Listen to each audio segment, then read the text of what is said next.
Hi everyone, this is Ofer. This is the second video in a video series about ServiceNow at GitHub integration.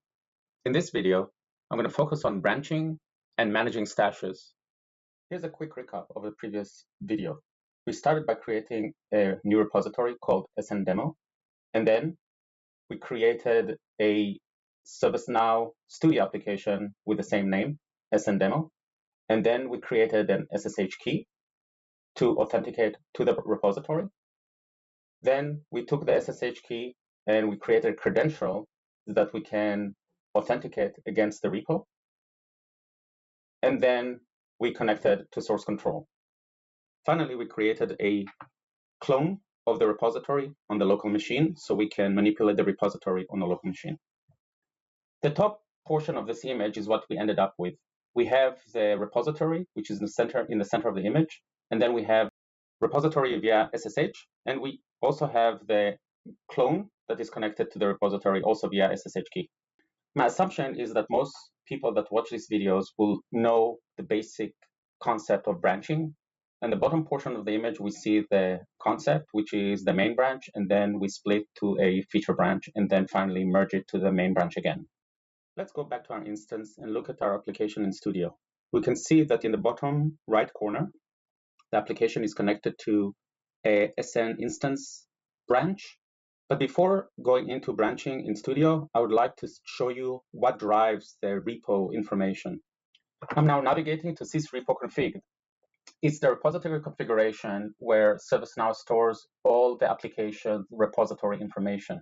I'm going to open the record for our application, SNDemo, and we can see that we have two branches, the main and the SN instance, and we can see that there are references to the current branch in that record. I will revisit the repository configuration later on in the video, but for now, let's try to switch branches from the SN instance branch to the main branch. We see that the attempt ends up in a failure. It says that the repository does not contain application files. So let's go back to our repository in GitHub and see what's going on. So back at GitHub, when we go to the main branch, we see that our repository is empty, it has nothing in it. So what we need to do is to do a pull request from the SN instance branch to the main branch. So all the applications that we've created with Studio will be merged into main. I'm going to create a pull request for main and select the SN instance branch and merge pull request into main. Now I'm confirming it. And now the main is up to date with the updates from the SN instance branch. I'm going to go back to Studio and try the switch branch to main again. So I'm going to go and switch branch to main. This time it was successful. Now let's emulate a work that I need to do as part of a story in Sprint 1. So I will create a local update set, and I'll call it Sprint 1, Story 1. And then I'll make it current so that I'm in the SNDemo and the update set is set properly. Now that in the correct update set, I'll create two script includes that are part of the required work for the story.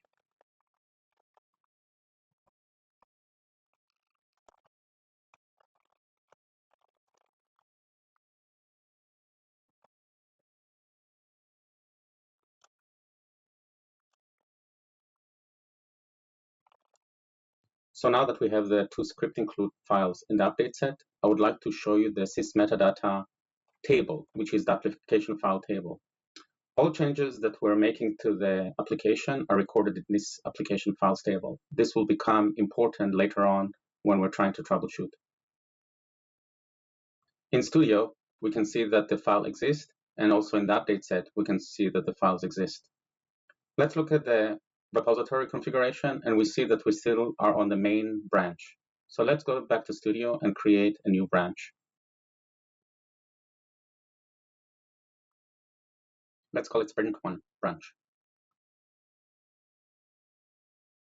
I want you guys to notice that in the bottom right side, the branch is Sprint 1. So we're currently in Sprint 1. So all the files that we've created, the script include files, are currently in Sprint 1.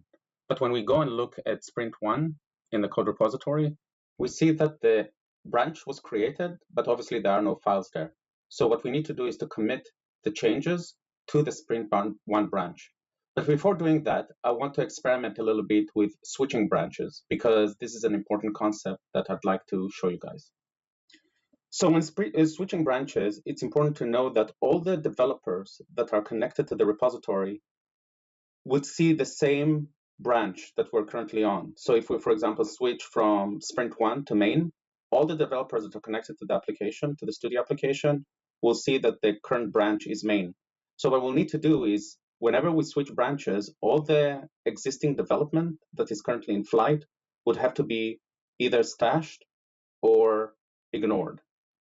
So in this case, before switching to the main branch, I will stash the two script include files so we won't lose the information. Now in the bottom right, we see that we have switched to the main branch. All the stashes are stored in the sys-repo stash table, and this table will never clean itself up. So the stashes will always stay there, and it will be stored in a kind of a hierarchical fashion. We'll go into it later on, but just want to let you know that the stashes will never be deleted unless we deleted them explicitly. Here you can see that the two files that we've created are under a parent stash, and the parent stash is associated with the branch that we currently have, or with the commit that we're currently under. When we go to the script include table, we'll see that our files are not there. They're not there because they are stashed. Now, before switching back to the sprint 1 branch, I want to create script include in the master branch. So you guys will see how that happens. So I'm just going to add the script include 3, and I'll save it. So we're still under the sprint 1 story 1 and the application. I'll go ahead and save it.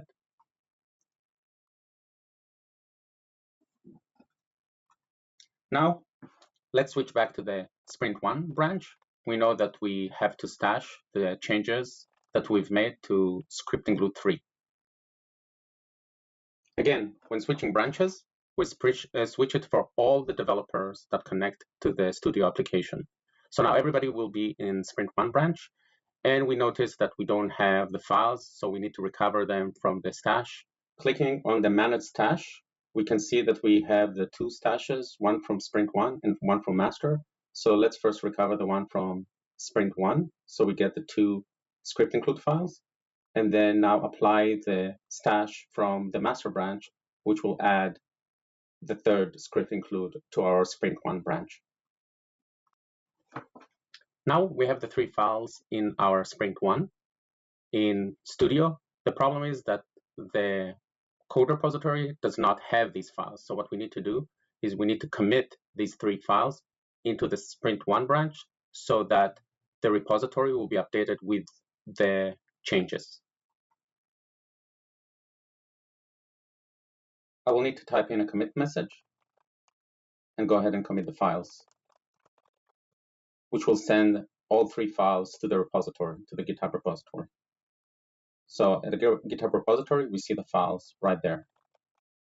At the source control stashes table, we see that the stashes are still there. Again, they will never get deleted unless we delete them explicitly. The next step I'll show you is how to merge the changes that we've made to sprint 1 back to the main branch. So when we go to the main branch, we see that the updates are not there. So what we need to do is to create a pull request from sprint 1 to the main branch. When we examine the pull request, we see that all the changes are new, so we can go ahead and create the pull request.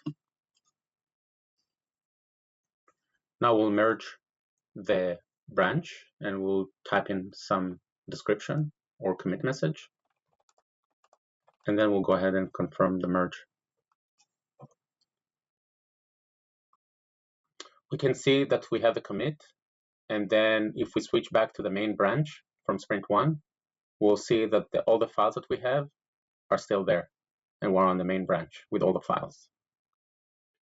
This concludes the video about everything that your development team needs to know about branching and managing stashes. Thank you very much.